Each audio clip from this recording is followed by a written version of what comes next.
বাবা ভোলানাথকে কাঁধে নিয়েই নবদ্বীপ থেকে শিবনিবাসের পথে শিবভক্তরা। রাত পোহালেই শ্রাবণের শেষ সোমবার, আর এই দিনে বিভিন্ন জায়গার শিব মন্দিরের পাশাপাশি এশিয়ার দ্বিতীয় বৃহত্তম শিব মন্দির শিবনিবাস মন্দিরে শিবভক্তদের জল ঢালার পরে উপচে পড়া ভিড়। আর এই অনুষ্ঠানকে ঘিরে রবিবার সকাল থেকেই নবদ্বীপে বিভিন্ন গঙ্গার ঘাটে ঘাটে শিবভক্তদের গঙ্গাস্নানের ভিড় জমতে শুরু হয়েছে। গঙ্গার ঘাটে ভক্তদের স্নান থেকে শুরু করে নিরাপত্তার কারণে মোতায়েন করা হয়েছে বিপর্যয় মোকাবিলা দপ্তরের টিম, রয়েছে পুলিশ বাহিনীও। ইতিমধ্যে নবদ্বীপ পৌরসভার তরফে সকল গঙ্গার ঘাটে করে দেওয়া হয়েছে বাঁশ দিয়ে অস্থায়ী ব্যারিকেড। প্রশাসনের ব্যবস্থাপনায় খুশি আগত ভক্ত।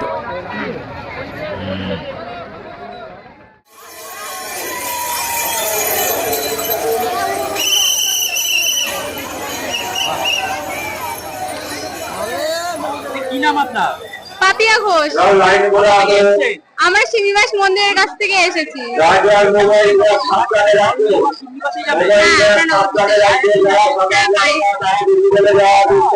না, এই দুবার হচ্ছে।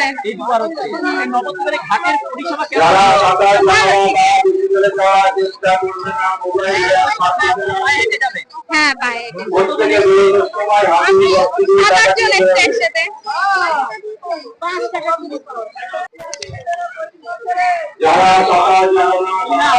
দেবদূত ঘোষ, আমার বাড়ি দফরপোতা। শিবনিবাস মহাদেবের স্থান, খুব সুন্দর পরিবেশ। আমাদের খুব সুন্দর পরিবেশ লাগলো, ঠিক আছে, খুব সুন্দর পরিবেশ। প্রশাসনের ব্যবস্থা খুব ভালো, যে এত জল জমেছে নদীতে, আমাদের গঙ্গাতে যে বাঁশ দিয়ে ব্যারিকেডটা করা হয়েছে, এটা দেখে খুব সুন্দর, খুব সুন্দর ভালো লাগলো। ছোট বড় সবাই সুন্দরভাবে জল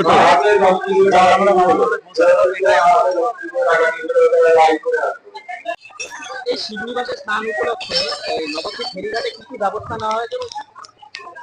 নবদ্বীপে আপনারা জানেন যে আজকে শিবনিবাসে একটা জল ঢালার একটা প্রোগ্রাম আছে, তো সেটার জন্য মোটামুটি আমাদের এই নবদ্বীপ থেকে প্রায় আমরা এক্সপেক্ট করছি, এর আগের বারও হয়েছিল 1 লক্ষ লোকের মতন সমাগম হয়, যারা এখান থেকে স্নান করে জলটা নিয়ে শিবনিবাসে গিয়ে ঢালে।